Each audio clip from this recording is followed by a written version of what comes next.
All I remember were the cattle, because that's all I have to look after. I have to look after the cattle for my father. And what we do every year, we go into swampy area because we were nomads. So we move from different season to different season. And in rainy season, we move back to the villages because the villages are wet at that time. So that's what we used to do every year.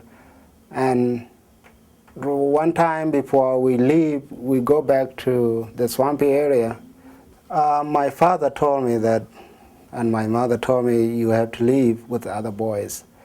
And I asked them why we're leaving. They said, you're going to school, and all the children are going to school.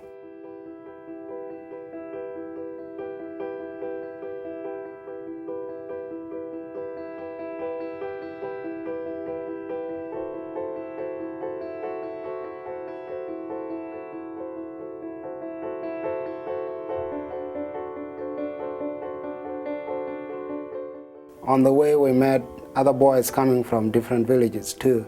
So we start asking ourselves, where are you going and what happened? Some boys said our villages were bombed. Some people came to our homes and bombed our villages. So we had to run away. And some people have the same story like me, that I was sent away, that I'm going to school. We left Sudan in 1987 to Ethiopia, and we stayed in Ethiopia until 1991.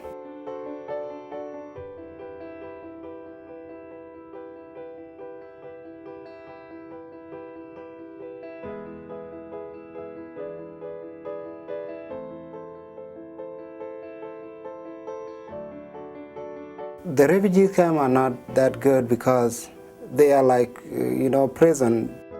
When we left Sudan, we were told that you're going to school.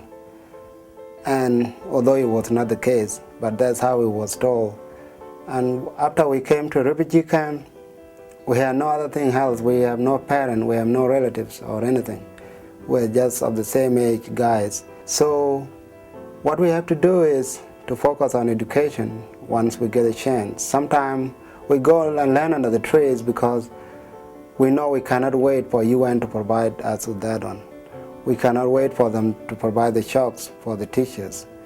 So, and we have it theme songs at the time that education was my father and my mother, because we have no other alternatives when we're traveling.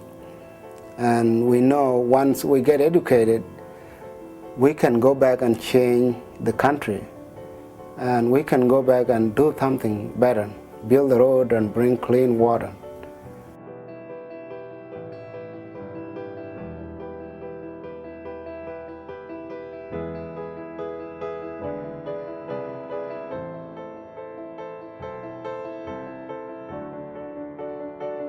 Well, I think that if I keep going to school, I'll have to write my own ticket.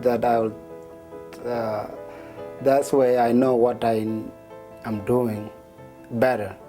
Because if I just stop right now, I might not be qualified enough to do anything I wanted to do. I met Abraham when he was working at Costco, and my wife and I went there to go shopping and saw him in the parking lot, and we were both film students at the time. And I thought, well, this is an interesting fellow, And so one time he walked to me and he said, man, you're such a good human being. And I'm taking a class in Pima. I'm doing a documentary for my class. Can I learn more about you or do a documentary on you? I'm like, yeah, sure. So that's how we got to know each other. We talking and everything. So since then, we never separated. We've been talking, emailing, and talking on the phone. We'd go out to dinner. He'd come over for holidays and stuff like that. And when I would see him, I would tease him and I'd say, God, you got to write a book. You got to write a book about your story. And and if you ever go back to Sudan, I would love to go with you. It was 2006 after I graduated from U of A here, and immediately I got my citizenships. So I told Danny I have to go and visit my family. I have to go and find them anyway, because I don't know where they were. I just heard that some of them are alive and somewhere in southern Sudan. So in May of 2007, we both traveled back to Sudan and traveled into Kakuma, Kenya, lived in a refugee camp for a week, and then jumped on the back of a truck and traveled into the Upper Nile River Valley of southern Sudan to a little town called Poktop.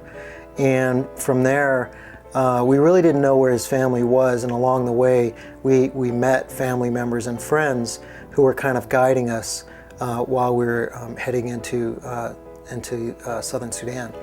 We asked where they were, so we were told that they are in a village somewhere down 3 hours away. I was really impatient, and in Africa things kind of happen at the last minute.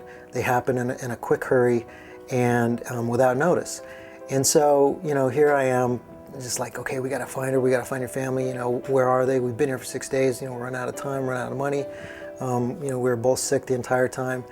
And we decided to go for a walk around this village and take some photographs and talk to people and whatnot. And she just walked up to me and somebody said, "That's your mother." And someone said, "Oh, that's your son." So we ran into each other. We did not know that we were gonna meet that night. And it was just, you know, this moment that happened like that. And fortunately, I had my camera with me. You know, I captured his first embrace with his mother after 20 years, his first embrace with his sister after 20 years.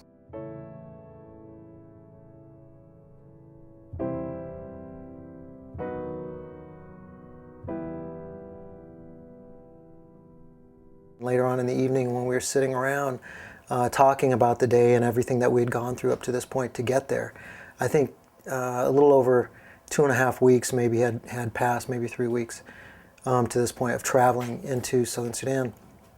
And Abraham asked me the question, well, what now? And I'm like, well, I don't know.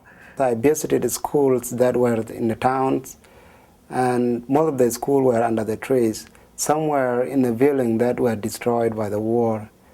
So I thought that it would be nice if we could build school for them. And, you know, Abraham turns to me, he's like, well, why don't we build a school?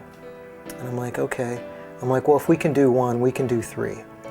And maybe we can do 1 a year for the next 3 years. And so we both filed for articles of incorporation and created a nonprofit, the Deng Ater Foundation, Lost Boys Schools for Sudan. And you know, our mission is basically to provide the opportunity of an education to all children of southern Sudan. And we're traveling back to Sudan in December. Our goal is to register with the government of southern Sudan as an indigenous non-government organization, and to also register with the Southern Sudan Relief and Rehabilitation Commission to do our site surveys for the schools to make sure those sites are free of landmines and suitable to build schools on, and also to get community feedback on what the communities are really looking for and needing with respect to a school and starting to build up infrastructure. That's what I hope for, that if I build a school for those children, then they will go to school and they will teach their mothers or fathers about education. And, you know, we made a good investment for the future.